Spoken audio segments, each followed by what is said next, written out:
மக்களோட அன்றாட பொழுதுபோக்கா நம்ம டிவி சீரியல்களை சொல்லலாம். அதுவும் காலையிலிருந்து மாலை வரை டிவியில் ஒளிபரப்பப்படும் அனைத்து சீரியல்களுமே மக்களோட ஃபேவரட்டா உள்ளது. குறிப்பா நம்ம சன் டிவி சீரியல்களை சொல்லலாம். தமிழ் சின்ன திரையில சீரியல்களில் கெத்து காட்டும் தொலைக்காட்சியாக தான் நம்ம சன் டிவி சீரியல் விளங்குது. டிஆர்பியில குறையும் பழைய தொடர்களை உடனே முடித்து புதியதாக களமிறக்க நிறைய சீரியல்களையும் லைனில் வைத்துள்ளார்கள். அப்படி விரைவில் ஒரு புதிய தொடர் களமிறங்க உள்ளது. பிரபல சீரியல் நடிகை டெல்டா நாயகியாக நடிக்க ஆடுகளம் என்ற தொடர் தான் தற்பொழுது உருவாகியுள்ளது. எப்போதோ தொடங்கப்பட்ட இந்த தொடர் இப்போதுதான் தொலைக்காட்சியில் களமிறங்க உள்ளது. மிகவும் விறுவிறுப்பாகவும் எதிர்பார்க்கப்படுகிறது இந்த ஆடுகளம் சீரியல் மக்கள் மத்தியில். தற்பொழுது இந்த சீரியலின் ப்ரோமோ வெளியாகி ரசிகர்கள் வீடியோவை வைரலாகி வருகிறார்கள்.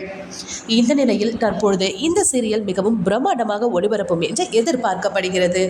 ஓகே வீவர்ஸ், இது போல சினிமா மற்றும் சீரியல் தொடர்பான செய்திகளை பார்க்க மறக்காம சினி டைம்ஸ் சேனலை சப்ஸ்கிரைப் பண்ணுங்க.